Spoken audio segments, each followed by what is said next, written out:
شب قدر کی رات 1000 مہینوں سے بہتر ہے۔ اس رات جو انسان ایک سجدہ کرتا ہے تو 70,000 سجدوں کا ثواب ملتا ہے۔ اس لیے کوشش کر کے رمضان کی آخری راتوں میں جو بھی طاق راتیں ہیں، چاہے وہ 21 کی ہے، 23 کی ہے، 25 کی ہے، 27 کی ہے یا 29 کی ہے، اس میں خود کو عبادت میں مصروف کریں۔ یہ وہ راتیں ہیں جب دعا فوراً قبول ہوتی ہے۔ آج اس ویڈیو میں آپ کو شب قدر کے اعمال بتائیں گے، آپ ضرور اس پہ عمل کیجیے گا۔ سب سے پہلے تو اپنے گھر کو پوری طرح پاک کر لیں۔ شب قدر کی رات اپنے واش روم کو میلا نہ رکھیے گا، اس کو دھو دیجیے گا۔ اپنے کچن کو میلا نہ رکھیے گا، رات کو برتن دھو دیجیے گا۔ گھر میں کہیں جالے موجود ہیں تو اس کو صاف کر لیجیے گا۔ عورتوں کو نصیحت کیجیے گا کہ وہ کھلتے ہوئے رنگ پہنیں یا کوئی ایسا رنگ پہنیں جن کا رنگ زیادہ گہرا نہ ہو۔ ہاں، اگر بازو پہ سیاہ پٹی یا سبز پٹی پہنتے ہیں تو وہ بھی ان کے لیے بہت مبارک ہوگا، اور جو مرد ہیں وہ اگر سفید لباس پہنتے ہیں تو وہ بھی ان کے لیے بہت مبارک ہوگا۔ اس کے ساتھ ساتھ آپ سب سے پہلے جب روزہ کھولیں گے شب قدر کی رات تو سبز دسترخوان بچھائیں۔ کھجور، پانی اور جو چیزیں آپ رکھتے ہیں وہ مٹی کے برتن میں رکھیں۔ اس پہ سورہ قدر 27 مرتبہ دم کر کے روزہ افطار کریں۔ یہ میں آپ کو وہ بتا رہا ہوں کہ آپ مغرب سے کیسے آغاز کریں گے۔ اس کے بعد پھر مغرب کی نماز پڑھیں، اور مغرب کی نماز کے بعد پورے گھر کو ہر مل کی دھونی دیں، اور امام علی علیہ السلام کا دیا اپنے گھر میں جلا دیں۔ اور جلانے کے بعد جتنا ہو سکے خود کو مطمئن رکھنے کی کوشش کریں۔ کچھ کھانا چاہتے ہیں تو وہ کھا لیں، تھوڑا بہت واک کرنا چاہتے ہیں تو وہ کر لیں۔ اس کے بعد عشاء کی نماز پڑھیں۔ عشاء کی نماز کے بعد ہاتھ میں تسبیح لیں، 700 مرتبہ نادیلی پڑھ کے اللہ پاک کی دربار میں دعا مانگیں۔ اور اگر 700 مرتبہ نہیں پڑھ سکتے تو 108 مرتبہ نادیلی پڑھیں، اور پھر 108 مرتبہ سورہ قدر پڑھیں۔ اگر وقت ہے تو 700 مرتبہ پڑھیں، اگر وقت کم ہے تو 108 مرتبہ پڑھیں، اور پھر اللہ پاک کی دربار میں اپنی حاجت پیش کریں۔ دیکھیے گا آپ کی دعا اسی پل قبول ہو جائے گی جب آپ نے دعا مانگی ہوگی۔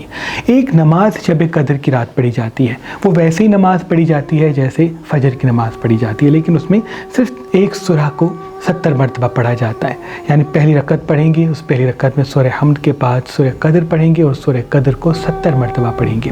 اور پھر جب دوسری رکعت پڑھیں گے، دوسری رکعت میں سورہ قل هو اللہ احد جب سورہ الحمد کے بعد پڑھیں گے تو اس کو بھی 70 مرتبہ پڑھیں گے۔ پھر نماز کو ویسے ہی ختم کریں گے جیسے آپ فجر کی نماز ختم کرتے ہیں۔ نماز ختم کرنے کے بعد پھر سے ہاتھ میں تسبیح لیں اور پڑھیں یا رب یا رحمان، یا رب یا رحمان۔ یہ آپ پڑھتے رہیے گا 108 مرتبہ، اور کسی سے بات کیے بغیر ہاتھوں کو اٹھائیں اور اپنی دعا اللہ کی دربار میں پیش کریں۔ یہ وہ عمل ہے جو چاہے آپ خزانہ طلب کریں، دولت طلب کریں، پہاڑ جتنا سونا طلب کریں، اپنی کوئی خوشی طلب کریں، اسی پل آپ کی وہ دعا قبول ہو جائے گی۔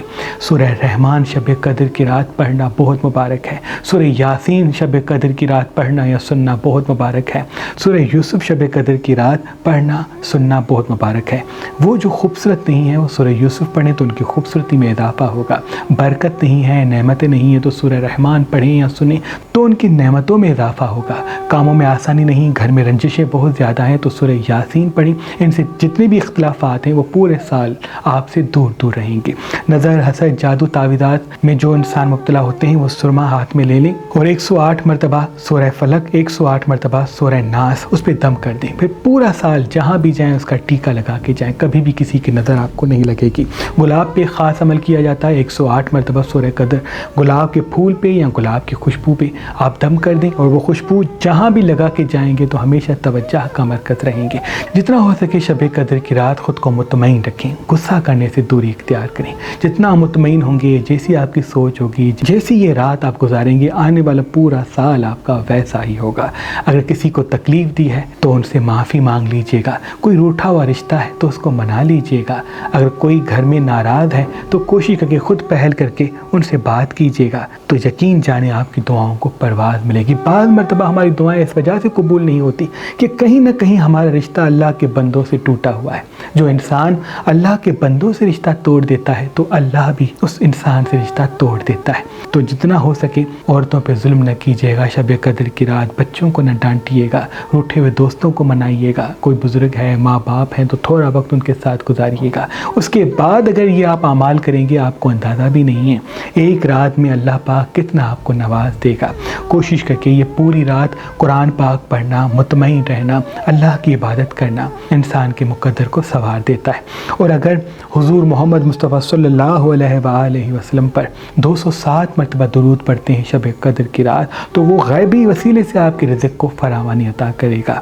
مجھے امید ہے یہ رات آپ کے لیے بہت مبارک ہوگی، آپ کی مرادوں کو پرواز ملے گی اور جو پریشانی آپ کی زندگی میں موجود ہیں وہ سب اس رات کے صدقے ختم ہو جائے گی. اس رات کا جو خاص صدقہ ہے وہ سفید چیز کا بھی ہے، سبز چیز کا بھی ہے. یعنی جیسے یہ رات ختم ہو تو صبح کے آغاز میں کوئی سبزی یا سفید آٹا کسی مستحق کو دے دیں. اے میرے اللہ تجھے واسطہ ہے شب قدر کا، جو ہمیں دیکھ رہے ہیں سب کی دعا اپنے دربار میں قبول و مقبول فرما. اللہم صلی اللہ علیہ وسلم.